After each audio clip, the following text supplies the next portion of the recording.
भगवान धराधाम को छोड़ करके चले गए।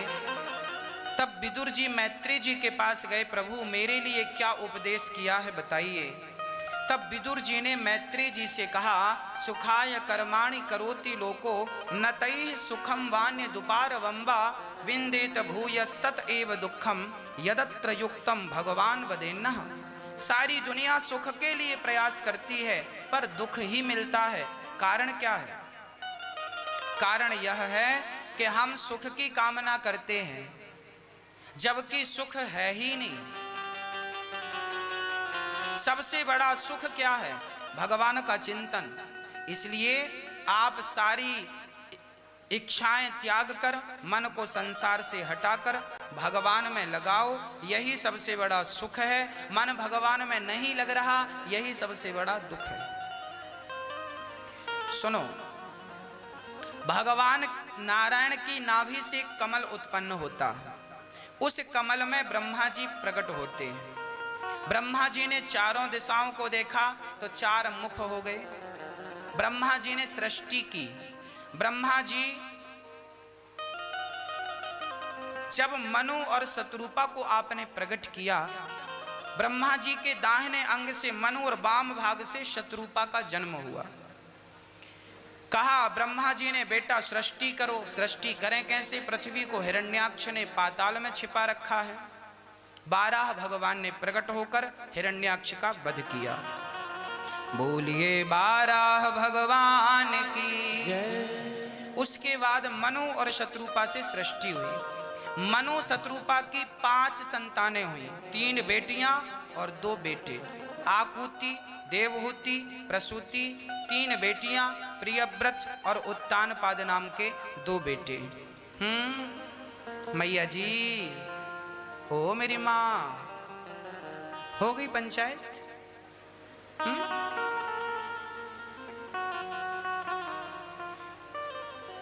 5 संतानें, 3 बेटियां, आकुति, देवहूति, प्रसूति।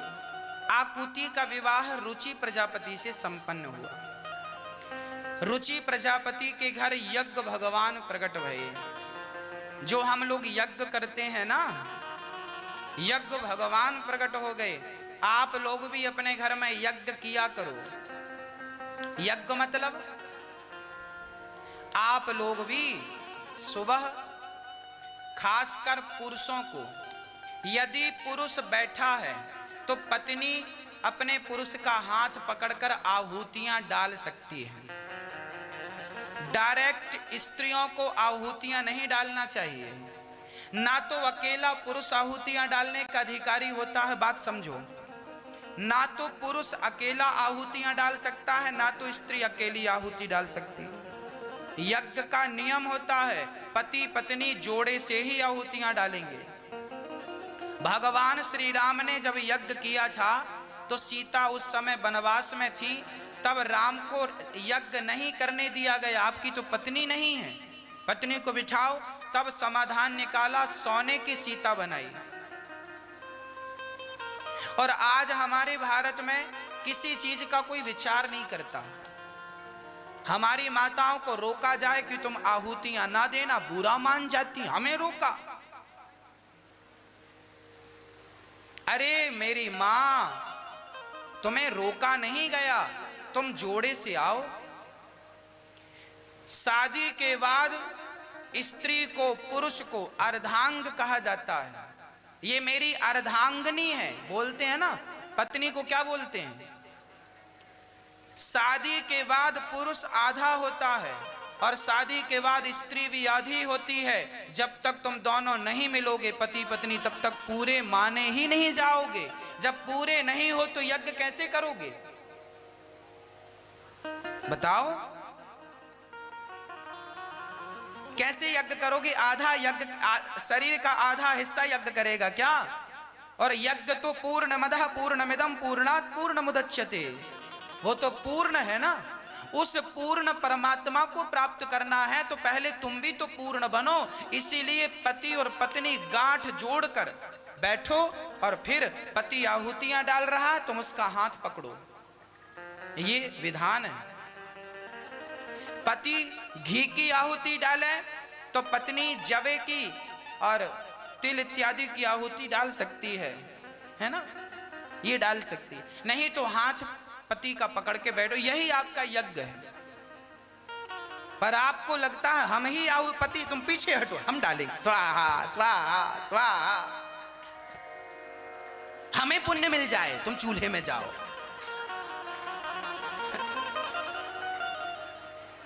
वो पुण्य है कि पाप है? फिर तुम्हें काहे समझाने पर भी काहे नहीं समझते हो? शास्त्र विधि विधान से चलता है। आज हमारा भारत चल रहा है तो भारत को चलाने के लिए संविधान है। संविधान के हिसाब से चलना पड़ेगा आपको, संविधान के हिसाब से चलना पड़ेगा हमको। शास्त्र हमारा संविधान है। शास्त्र जो कहते हैं उसका पालन करना हमारा धर्म है। संविधान जो कहता है, संविधान कहता है किसी को मारना मत, मार दोगे तो धाराएं लगेंगी, जेल जाओगे, मर्डर का आरोप लगेगा। संविधान तोड़ोगे जेल जाओगे, कोई भी हो, संविधान सबके लिए। ऐसे शास्त्र संविधान है, उसके अनुसार चलोगे तो सुखी रहोगे। इसलिए हम सभी को क्या करना चाहिए? आप ब्राह्मण हैं, क्षत्रिय हैं, वैश्य हैं, आप क्या करें? घर में भगवान की पूजा करें, भगवान की पूजा करें, भगवान को स्नान कराएं, उनकी पूजा करें और घर में थोड़ी सी अग्नि प्रज्वलित करें और पति पत्नी दोनों बैठो, पति 5 आहुतियां डालो, नारायणाय स्वाहा, कृष्णाय स्वाहा। हम नित्य कर्म को देखें, जो नित्य कर्म का विधान है वो करें। 2-4 आपने गुरु मंत्र लिया होगा, उस मंत्र की 5 आहुतियां डाल दो, 7 आहुतियां डाल दो, 11 आहुतियां डाल दो।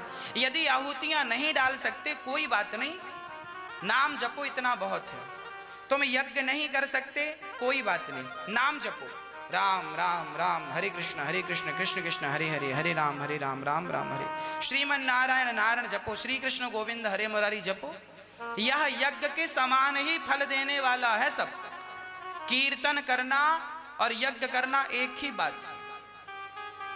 अब आप कहेंगे महाराज जी ये घी क्यों जलाते हैं?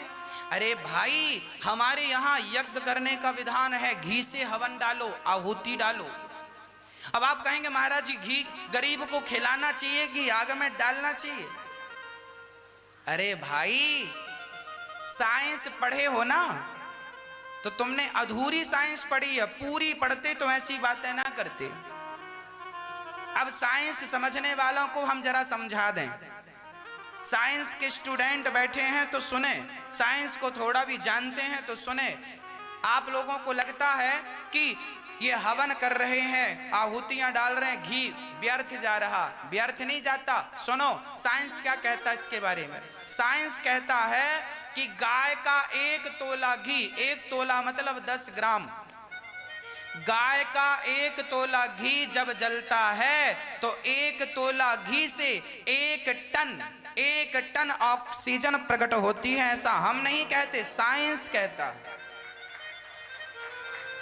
इसका मतलब हमारे ऋषि मुनि जो यज्ञ करते थे वो सही करते थे।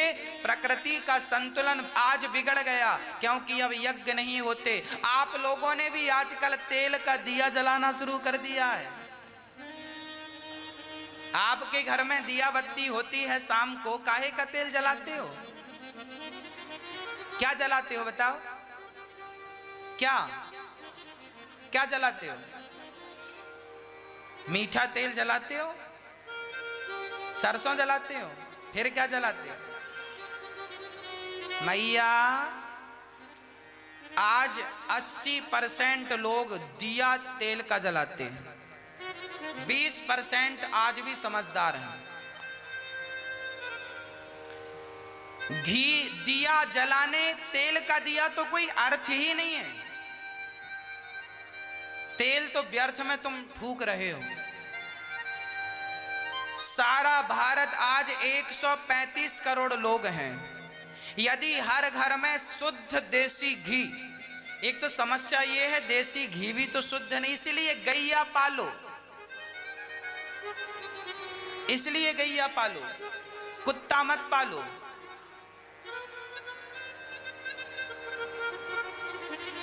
देसी घी आप लोग जब दिया जलाएंगे, सारा भारत सोचो जब दिया शाम को जलाएगा देसी घी का, तो सोचो एक दिन में कितनी ऑक्सीजन हम सभी बना पाएंगे, कितनी ऑक्सीजन प्रकट कर पाएंगे।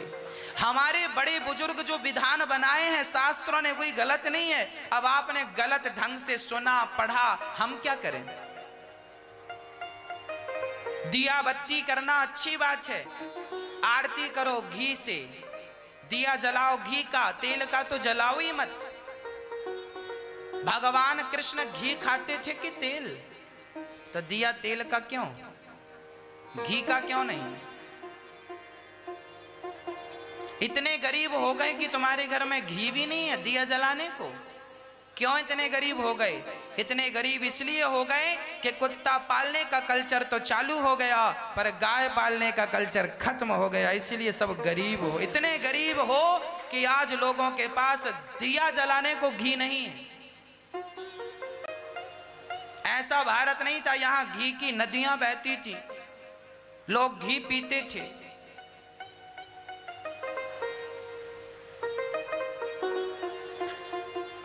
इसलिए घी जलाया करो, सवेरे उठकर हवन किया करो, भगवान को प्रणाम किया करो, 2-4 आहुतियां छोड़ा करो।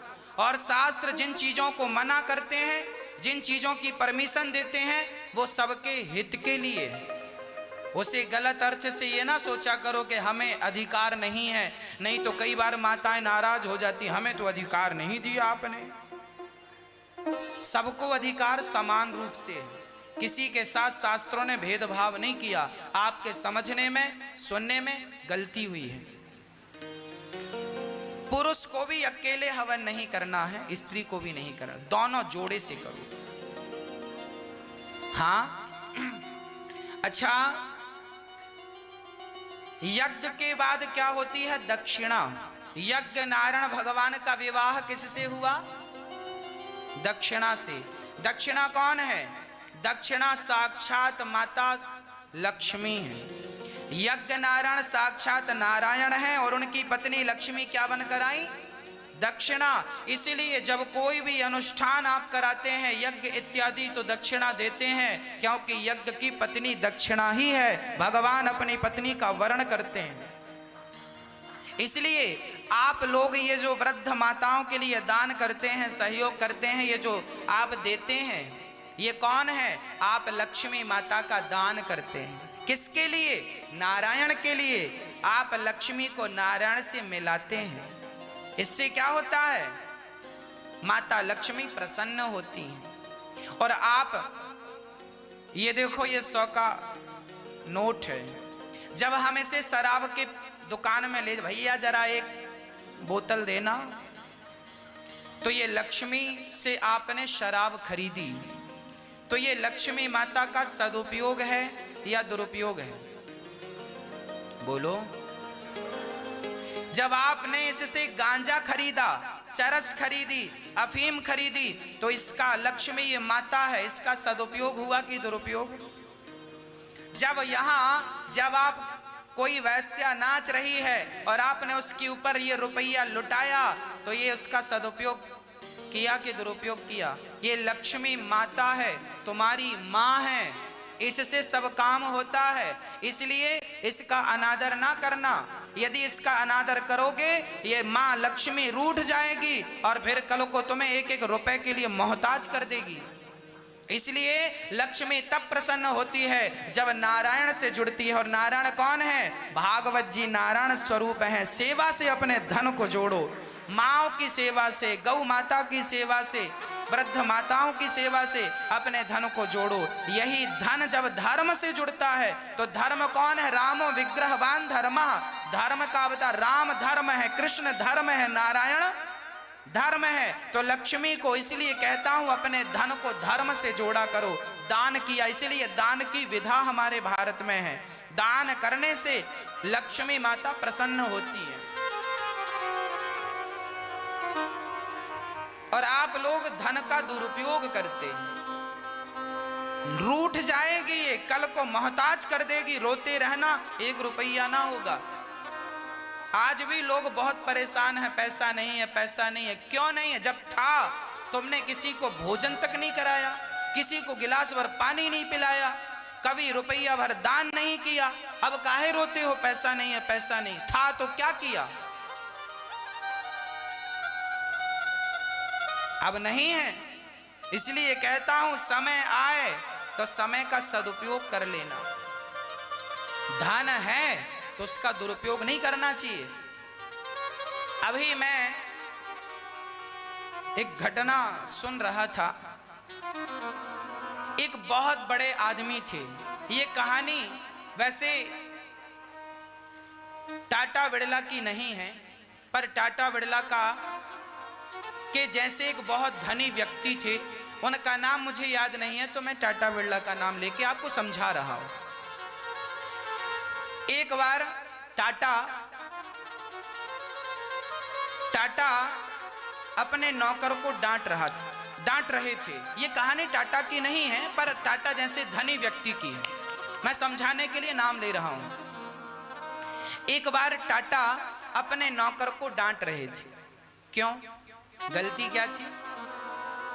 उसने चूल्हे में आग लगाना चाह रहा था, तो उसने माचिस की एक तीली जलाई, आग लगाई, नहीं लगी। दूसरी तीली उठाई, आग जलाई, नहीं जली। तीसरी तीली और चौथी तीली जलाने लगा तो टाटा ने हाथ पकड़ लिया। क्या कर रहा है? महाराज, चूल्हा जला रहा हूं। अरे तूने 3 तीलियां बेकार कर दी। माचिस की 3 तीलियां बेकार कर दी।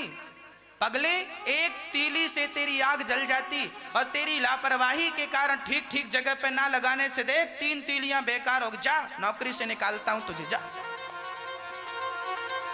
तू जानता नहीं है, जब माचिस खाली होती है ना, एक तीली ढूंढता है आदमी, और जब माचिस भरी होती है तो तीलियां बेकार करता जाता है। माचिस भरी होती है ना, तीलियों की कीमत पता नहीं चलती। माचिस खाली होती है तो तीलियों की कीमत पता चलती। एक तीली की कीमत क्या थी?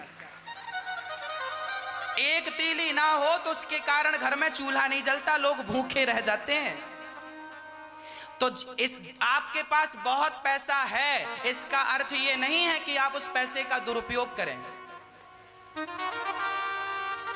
आपके पास बहुत पैसा है, इसका अर्थ ये बिल्कुल नहीं है कि आप अपने पैसे का दुरुपयोग करें। पैसा सावधानी से कहां खर्च करें। आज हम देखते हैं, हम ट्रेन में यात्रा करते हैं, फ्लाइट में जब जाते हैं, हम देखते हैं लोग, आपको पता है फ्लाइट में 50 रुपए की चाय मिलती है, 100 रुपए की चाय मिलती है ना? बड़ी महंगी चाय मिलती है। हम एक बार ट्रेन में यात्रा कर रहे थे, तो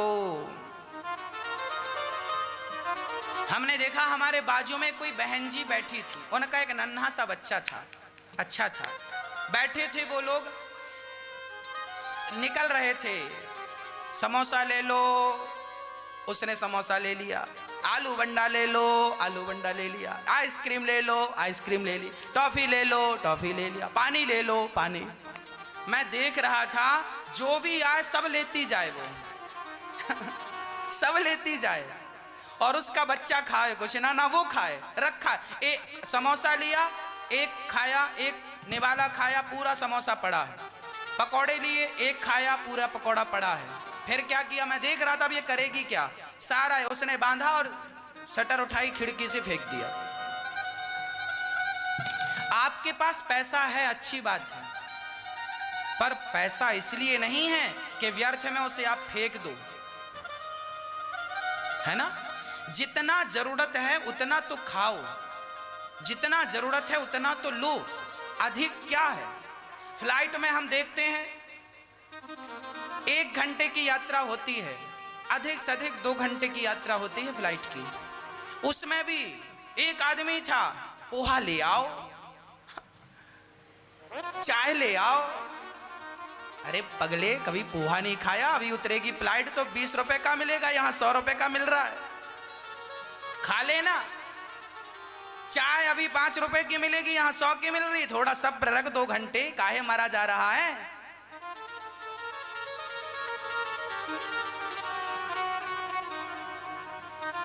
जल बिंदु निपातेन क्रमशः पूर्यते घटः सह हेतु सर्व विद्यानां धनस्य च धर्मस्य च। सुनो,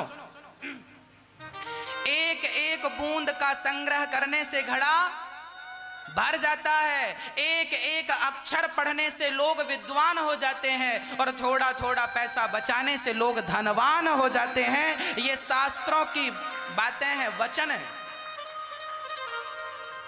शास्त्रों का वचन है। इसलिए भगवान ने तुम्हें धन दिया है, इसका अर्थ ये नहीं कि तुम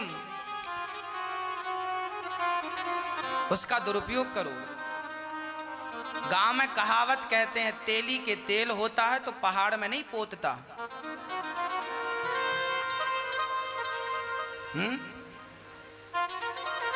बचाओ। धन का क्या करना है? धन को धर्म से जोड़ना। महाराज की दूसरी बेटी देवहूति, माता देवहूति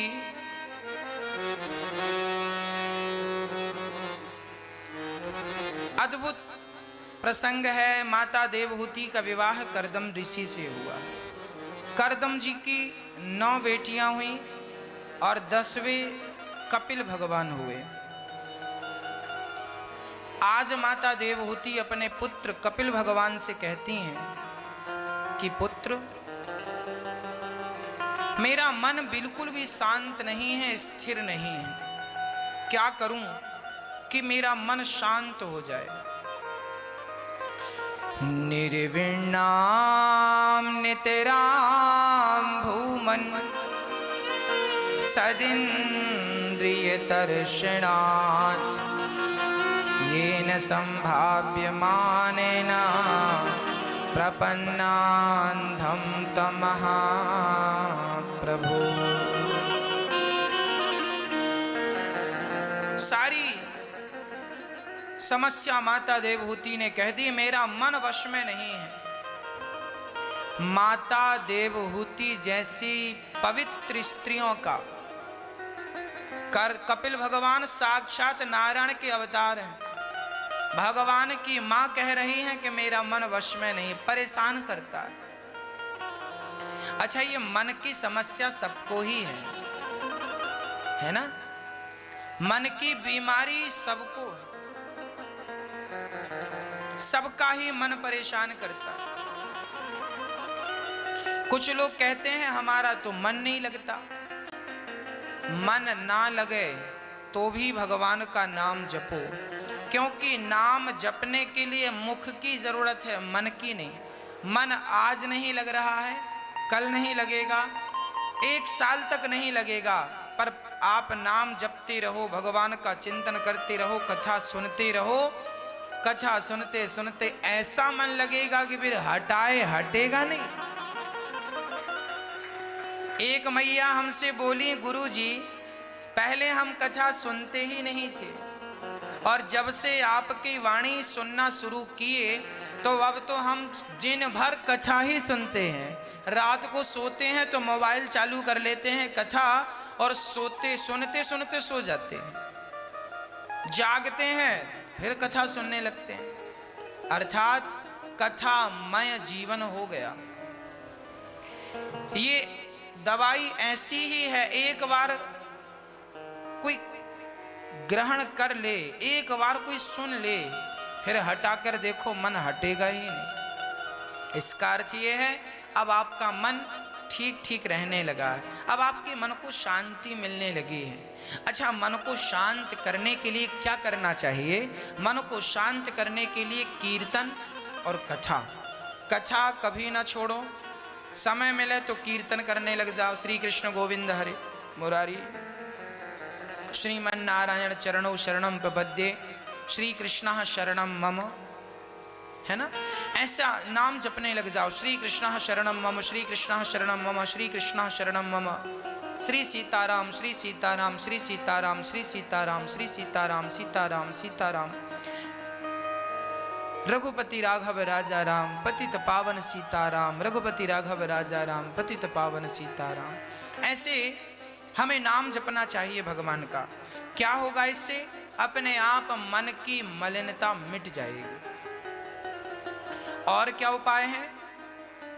मन की मलिनता को मिटाने के लिए भगवान के चरणों का चिंतन करना चाहिए। सबसे पहले मेरी माँ, देखिए, अष्टांग योग का वर्णन करते हैं। मां देवहूति ने कहा, प्रभु भक्ति योग क्या है? भक्ति योग क्या? आपसे कोई पूछे कि भक्ति योग क्या है, अर्थात भक्ति क्या है? अच्छा आप बताओ, भक्ति की परिभाषा क्या है? भक्ति किसे कहते हैं? बताओ बताओ, भक्ति किसे कहते हैं? मैया, मैया जी, ओ मेरी माँ, ध्यान दे दो मेरी माँ। अच्छा बताओ, भक्ति किसे, क्या है भक्ति? किसे कहते हैं भक्ति? बताओ।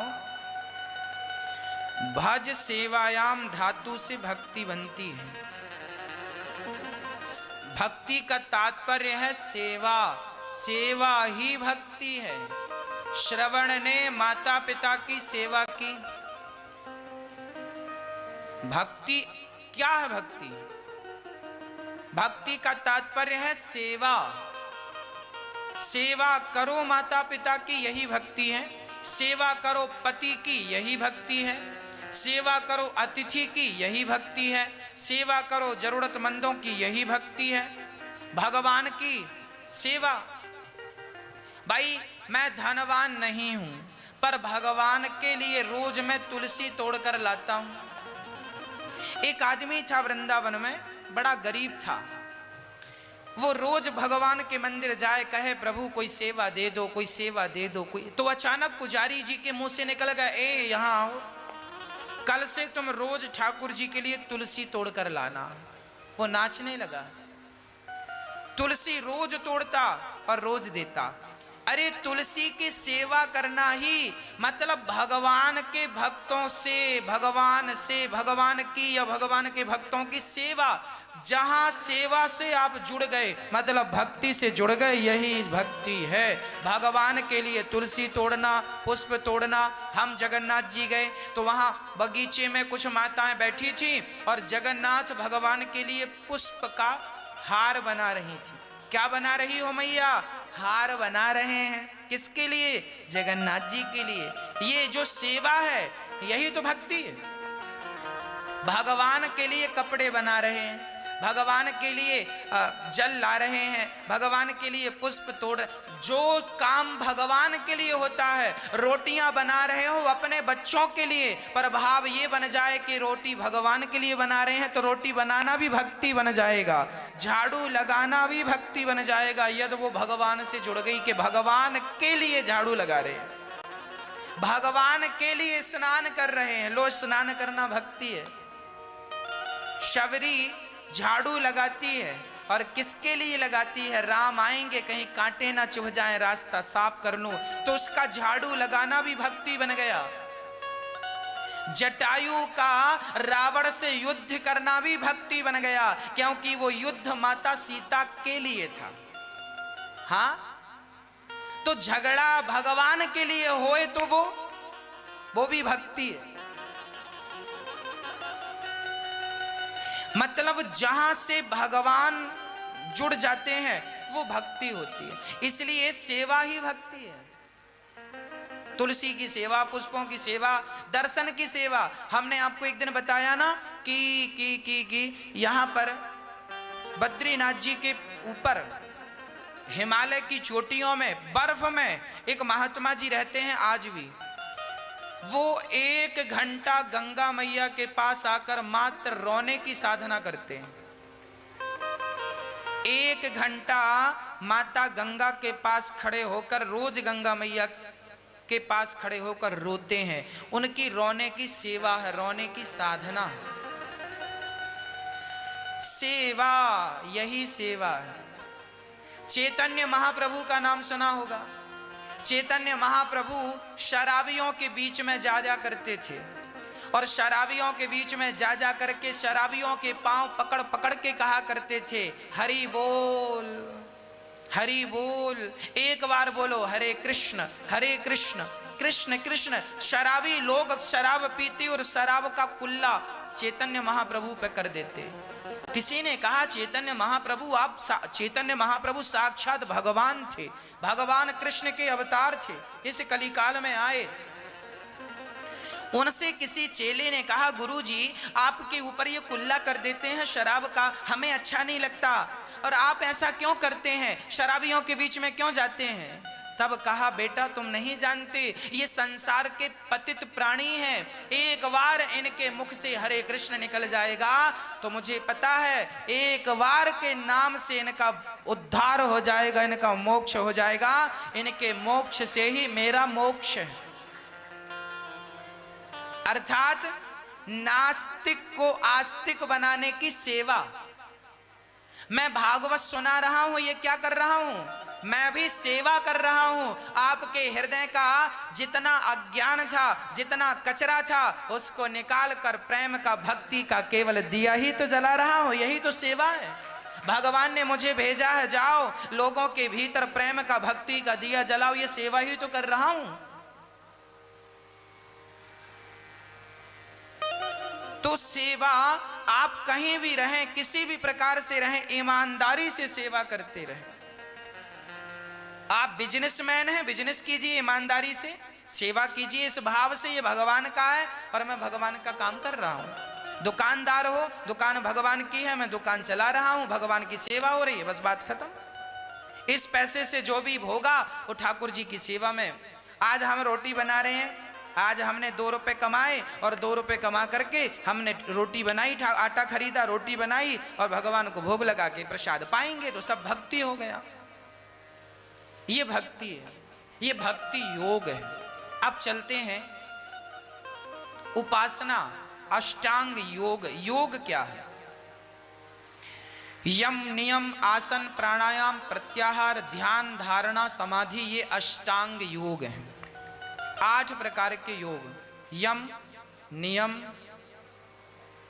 है ना, यम, नियम, आसन, प्राणायाम, प्रत्याहार, ये 5, ध्यान, धारणा, समाधि 8। अष्टांग योग का वर्णन अब कपिल देव जी अपनी माता से कह रहे हैं। अष्टांग योग क्या है? हमें सबसे पहले एक आसन पर बैठ जाना चाहिए शुद्धता से। यम मतलब शुद्धि, यम मतलब शुद्धि। नहाओ, धो, बढ़िया साफ सुथरे कपड़े पहनो, यम मतलब शुद्धि। नियम मतलब नियम से, ऐसा नहीं आज किया कल नहीं किया, आज नाम जपा कल नहीं जपा, ऐसा नहीं। करत करत अभ्यास के, अभ्यास रोज करना पड़ता है। यम मतलब शुद्धि, अपने आप को शुद्ध करो। मैंने आपको बताया था लघु शंका जाया करो, तो लघु शंका जाकर के 3 कुल्ला कम से कम करना चाहिए। बाथरूम जाओ तो 3 कुल्ला करो, हाथ धो लो और पांव धो लो, इसके बाद प्रवेश करो घर में, तब शुद्ध माने जाओगे। और बाथरूम जाके तुमने न कुल्ला किया ना हाथ पांव धोले, अशुद्ध अवस्था है वो। इस अवस्था में ना तुम्हारा मन लगने वाला है, ना तुम्हारी बुद्धि निर्मल होगी, ना तुम्हारा कल्याण ही होगा, क्योंकि तुम अशुद्ध अवस्था में भटक रहे हो। इसलिए विशेष बात ध्यान से सुन लो। बाथरूम जाओ, चाहे कोई हो, स्त्री हो, पुरुष हो, बच्चे हो, बूढ़े हो, सबके लिए बोल रहा हूं। हाँ, तुम सब हाल में ऐसा नियम मानो। और दीर्घ शंका जाओ अर्थात टॉयलेट जाओ तो फिर क्या करना है आपको? फिर तो नहाना ही है। पूरा ना नहाओ तो गर्दन से लेके पानी, जो कपड़े पहन के गए हो, दीर्घ शंका, सारे कपड़े गीले करो। अब वो सारे कपड़े अशुद्ध हो गए हैं, गीले करो और गीले करके धुल करके सुखाओ। और आप पूरा नहाओ, पूरा ना नहा सको तो कमर नाभि तक को गीला करो, आधा। ठंडी है, बीमार हो, नहीं नहा सकते, नाभि तक पूरा पूरा नाभि से लेके पूरा नीचे गीला करो पानी से। इसके बाद तुम शुद्ध माने जाओगे। नहीं तो कई लोगों की, अब देखो ना, एक सवेरे उठ के सवेरे उठ के सबसे पहले ये दीर्घ शंका जाते हैं, टॉयलेट जाते हैं और दिन भर यूं ही घूमते रहते हैं, है ना? तुम्हारे हाथ का कोई पानी पी लेगा ना, उसकी बुद्धि भ्रष्ट हो जाएगी। ऐसी अशुद्ध अवस्था में जो तुम घूम रहे हो, तुम्हारे बच्चे बड़े बड़े घोड़े ऐसे घूम रहे हैं। कब सिखाओगे, कब से समझाओगे? पहले तुम समझ लो, फिर समझाना बच्चों को। घर में अशुद्ध अवस्था में भटकोगे, याद रखना, महाभारत में कथा लिखी है राजा नल और दमयंती की। राजा नल एक बार अर्धरात्रि को उन्हें बाथरूम आई, तो वो बाथरूम के लिए उठे और वो गए और बाथरूम करके कुल्ला ना किए। रोज उनका नियम था, बड़े तपस्वी थे, रोज कुल्ला पांव हाथ धुलते थे, पर आज नींद में थे। लिखा है वही बोल रहा हूं। आज उन्होंने कुल्ला करना भूल गए, नींद में थे, और मुंह धुलना भूल गए, पांव धुलना भूल गए और आकर सो गए। इतने में कलयुग उनकी बुद्धि पर सवार हो गया। और वो इतने बड़े राजा थे, पर खोपड़ी में अब कलयुग, क्योंकि जब आप अशुद्ध अवस्था में रखते हैं तो आपके घर में ये बाधाएं, कलयुग प्रवेश कर जाता है, परेशान करता है। जैसे कुछ लोगों का नियम होता है, खाएंगे, आपने देखा होगा कुछ लोग खाते हैं, खाते खाते ना गिराते जाते हैं, थाली से गिरा पड़ा है, मुंह से गिर रहा है। यह आदमी एक नंबर का दरिद्री है। आप जब भोजन करते हैं और भोजन से जो अन्न नीचे गिरता है, भले चावल का एक दाना गिरा या रोटी का एक टुकड़ा गिर गया, वह एक टुकड़ा आप झाड़ू लगाओगे और फेंक दोगे, उस टुकड़े को कौन खाएगा? आप नाली में फेंको या घूरे में फेंको, कहीं भी फेंको, पर उसे दरिद्रता ग्रहण करती है। कौन खाता है? दरिद्रता। दरिद्रता नाम की एक स्त्री होती है, वो दरिद्रता खाती है और तुम्हारे घर पर बैठी रहती है। क्यों बैठी रहती है? क्योंकि उसे पता है तुम्हारे घर पर उसे कुछ खाना पीना मिलने वाला है, तुम ही गिराते हो तो तुम्हारी घर में रहेगी ना, क्योंकि उसका पेट तो तुम्हारे घर से भर रहा है। इसलिए भोजन करते समय सावधान, जरा ढंग से खाया करो। अन्न का दाना जमीन पे गिरता है, दरिद्रता पीछा नहीं छोड़ती।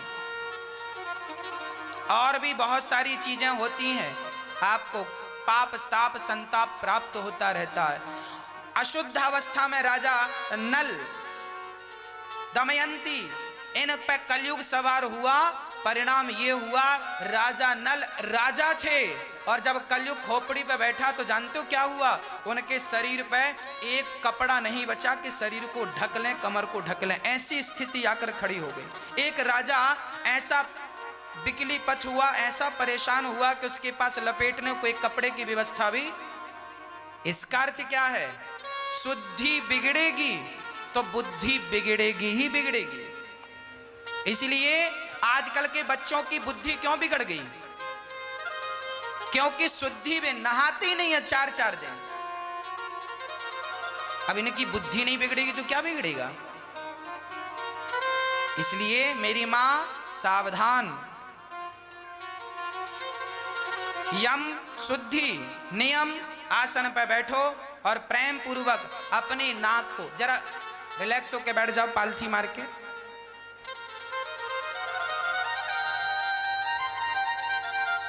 हाँ, अब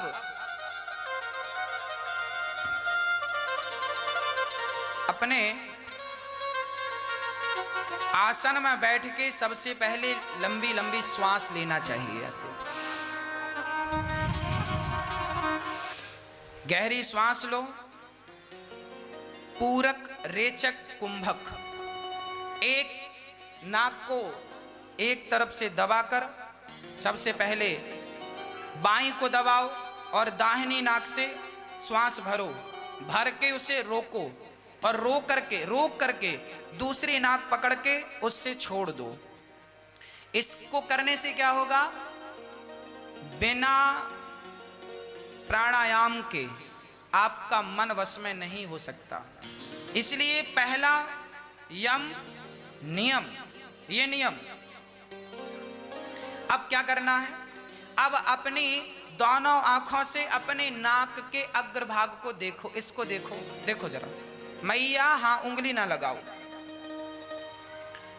मैया, ऊपर नहीं देखना, अपनी नाक को, अपनी आंखों से अपने नाक के अग्रभाग को देखो, जरा ध्यान से देखो।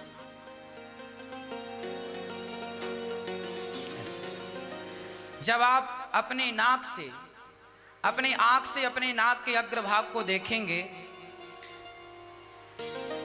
तो उस नाक पर आप भगवान नारायण का दर्शन कीजिए। भाव बनाइए, हमारे शरीर में सबसे आगे कौन है? सबसे आगे नाक ही तो है। शरीर का संपूर्ण अंग पीछे की तरफ है, बाकी नाक आगे की तरफ है।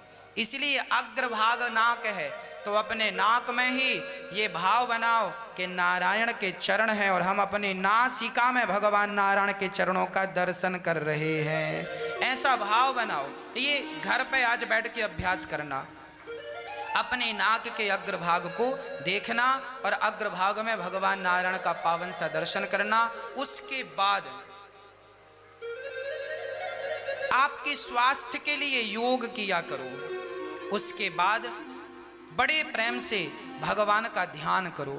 भगवान कितने सुंदर हैं, उनकी आंखें कितनी सुंदर हैं, उनके कान कितने सुंदर हैं, उनके गाल कितने सुंदर हैं, उनकी होंठ कितनी सुंदर है, घुंघराले से उनके बाल हैं, सुंदर सा उनका गला है, सुंदर सा हृदय है, भगवान का सुंदर सा उदर है, भगवान की सुंदर सी कमर है, भगवान के घुटने सुंदर हैं, चरण सुंदर हैं। भगवान के चरण पर शंख, भगवान के चरणों पे किसका निशान है?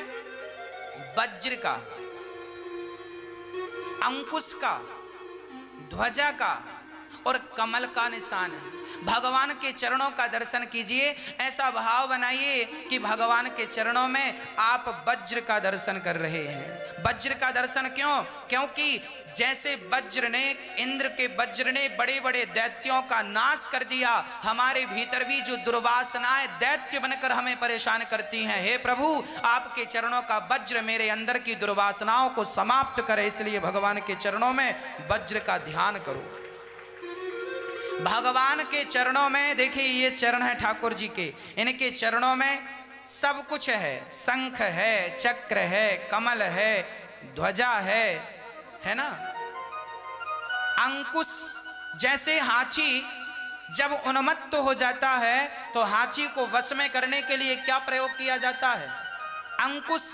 जैसे अंकुश हाथी को वश में करता है, हे प्रभु मेरा मन भी हाथी की तरह चलायमान हो गया है, परेशान करता है। हे प्रभु जब मैं आपके अंकुश का, चरणों में अंकुश का दर्शन करूंगा तो उस अंकुश के द्वारा भगवान मेरे मन को हाथी की तरह कंट्रोल कर देंगे, वश में कर देंगे। इसलिए भगवान के चरणों में अंकुश का ध्यान करना चाहिए। भगवान के चरणों में ध्वजा का ध्यान, झंडा, ध्वजा का ध्यान क्यों?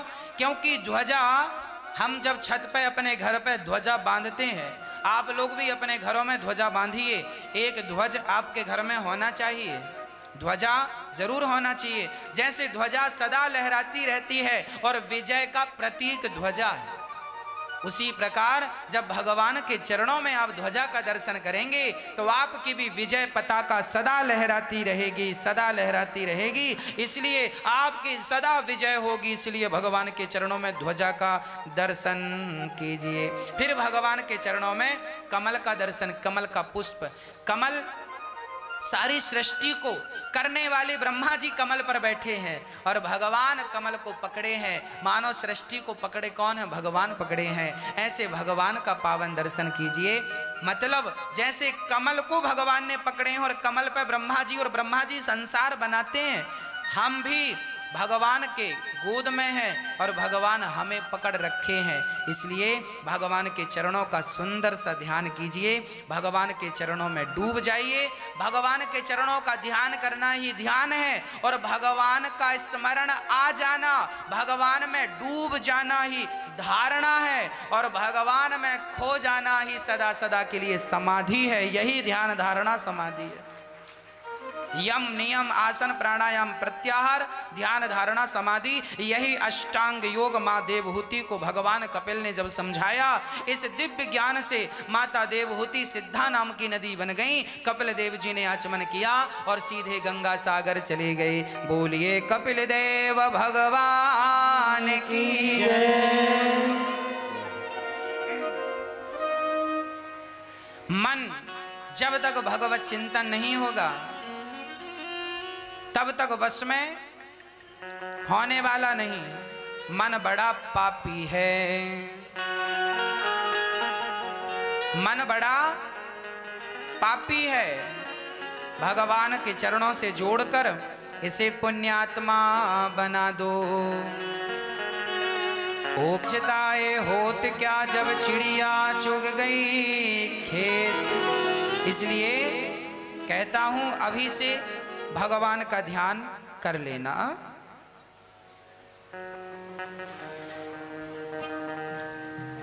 मनु जी महाराज की तीसरी बेटी प्रसूति, जिनका विवाह दक्ष से हुआ। दक्ष की छोटी बेटी सती, सती का विवाह शिव जी से हुआ। दक्ष के यज्ञ में भगवान शंकर का अपमान हुआ। दक्ष ने कनखल में यज्ञ किया, माता सती गई जलकर भस्म हुई। पार्वती बनकर आई और शिव पार्वती का विवाह संपन्न हुआ। मनु जी महाराज के एक बेटा था, मनु जी के दो बेटे थे, प्रियव्रत और उत्तानपाद। उत्तानपाद की दो पत्नियां थी, सुनीति और सुरुचि। सुनीति के पुत्र थे ध्रुव और सुरुचि के पुत्र थे उत्तम।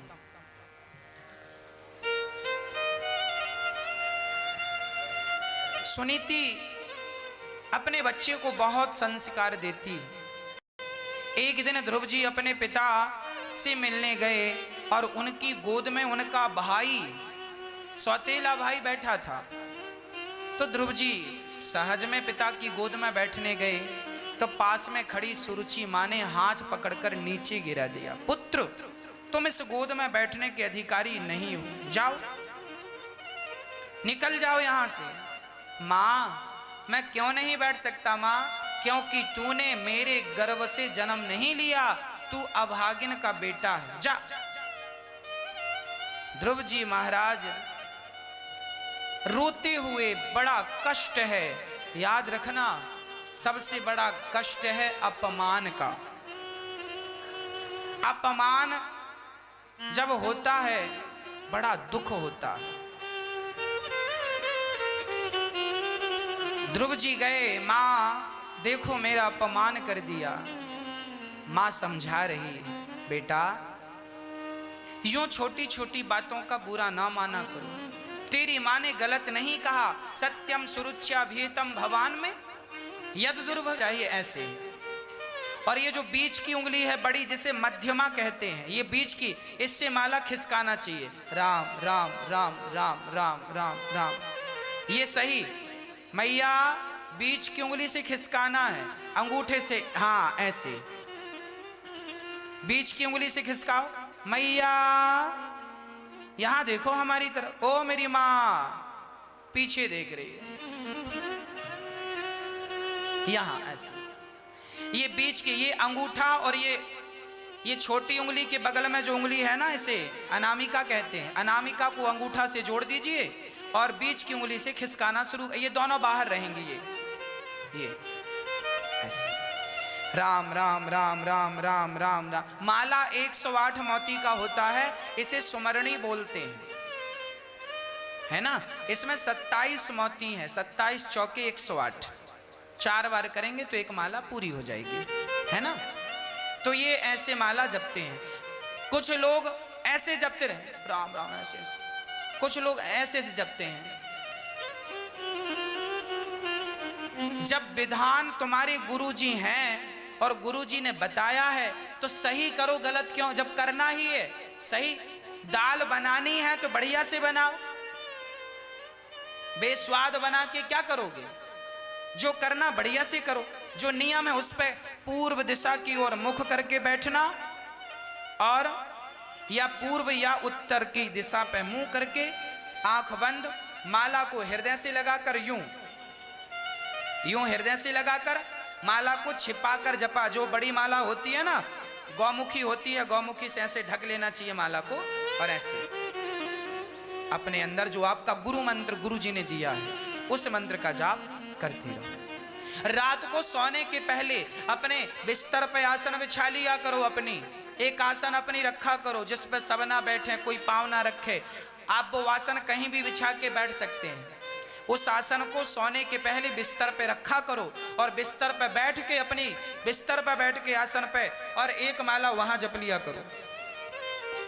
मंदिर पे बैठ के जपो तो और अच्छा है सोने के पहले, पर तुम नहीं जप सकते तो कोई बात नहीं, बिस्तर पे अपनी आसन बिछाओ और एक माला जपो सीताराम, जो भी आपके मंत्र है। हम तो अपना मंत्र जपते हैं, गुरुजी का जो दिया है गुरुजी ने।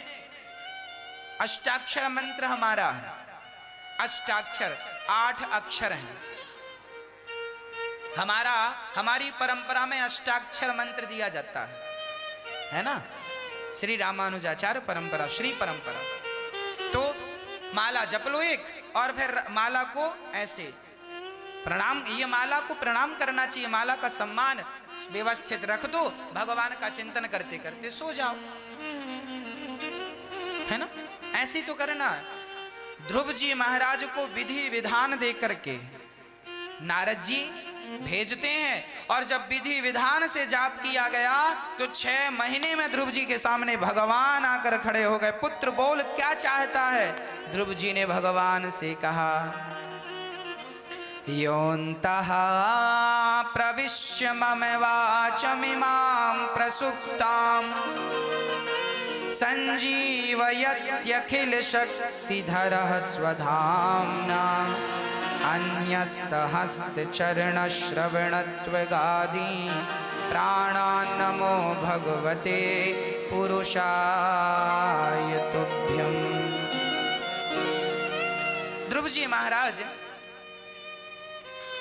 मंत्र का जाप किए, भगवान से कहते हैं मेरी बुद्धि में, मेरे मन में आकर बस जाओ। भगवान ने कहा, पुत्र तुमने राज्य की कामना से तपस्या की, जाओ मैं तुम्हें 36,000 वर्ष का राज्य देता हूं। ध्रुव जी आए, उनके पिता ने राज्य अभिषेक कर दिया। 36,000 वर्षों का सुख श्री ध्रुव जी ने भोगा। 6 महीने की तपस्या से 36,000 वर्षों का। अरे दुनिया के लोग भिखारी हैं, ये तुम्हें क्या सुख देंगे? हमारे भगवान तो सबसे बड़े दानी हैं, वो जो दे सकते हैं ना। दाता एक राम, भिखारी सारी दुनिया, सब भिखारी, और आप भिखारियों से भीख मांगते हो, ये कितना देंगे बेचारे? भगवान जो दे सकते हैं कोई नहीं दे सकता। ध्रुव जी ने भगवान से मांगा 36,000 वर्ष का राज्य। यक्षों को मारकर ध्रुव जी ने, कुबेर ने इन्हें भक्ति का वरदान देकर मनु जी ने उपदेश दिया, और ध्रुव जी अंत में माता को लेकर विमान पर मृत्यु के सिर पे पांव रख के शरीर के साथ ध्रुव जी ध्रुवलोक चले गए। आज भी ध्रुव तारा बन के चम चम चम चम चमक रहे हैं। बोलिए भक्त वत्सल भगवान की जय। देवराज इंद्र बड़े संकट में थे, पर गुरुजनों की कृपा से इंद्र स्वर्ग के राजा बनते हैं। स्वर्ग का सिंहासन देवराज इंद्र के पास है, और अपना राज्य आनंद से सुख से भोग रहे हैं। आगे प्रहलाद जी की चर्चा, भगवान राम का और कृष्ण का प्राकट्योत्सव कल ही कहेंगे आपको हम। समय से आप लोग 2:30 बजे से कक्षा सुनिएगा। अच्छा, चैनल पर अभी जो फ्री डिस्क में है ना, चैनल की प्रॉब्लम चल रही है। जो फ्री डिस्क पे साधना चैनल देखते थे, अभी फ्री डिस्क अपडेट हुआ है, तो जो सीरियल नंबर था वो आगे पीछे हो गया है। पहले चैनल का 53 नंबर था, अब वो आगे बढ़ गया और दूसरा नंबर हो गया है। तो आप अपनी सेट टॉप बॉक्स में चैनल खोज लीजिएगा। साधना चैनल फ्री डिक्स पर भी बराबर चल रहा है, आप लोगों को कथा प्राप्त होगी। साधना चैनल जिनको लग गया है, जिनके घर में फ्री डिक्स में साधना चैनल चल रहा है, वो लोग अपने पड़ोसियों को भी बताएं कि फलाने नंबर के चैनल पर चल रहा है, और आप सभी एक दूसरे को बताकर लोगों की मदद कीजिए। सब लोगों को कथा से जोड़िए ताकि सबका कल्याण हो। सर्वे भवन्तु सुखिनः, सर्वे सन्तु निरामया, सर्वे भद्राणि पश्यन्तु माँ कश्चित् दुख भाग्य भवेत्। हे नाथ, मैं आपको कभी भूलू नहीं, हे नाथ, मैं आपको कभी भूलू नहीं। भगवान राजा बलि के यहाँ बामन बन कर गए, और बामन भगवान ने राजा बलि के 3 पग भूमि में सब नाप लिया। तीसरा पग राजा बलि के मस्तक पे रखा। राजा बलि को भगवान ने पाताल का राजा बना दिया। बोलिए भक्त वत्सल भगवान की जय।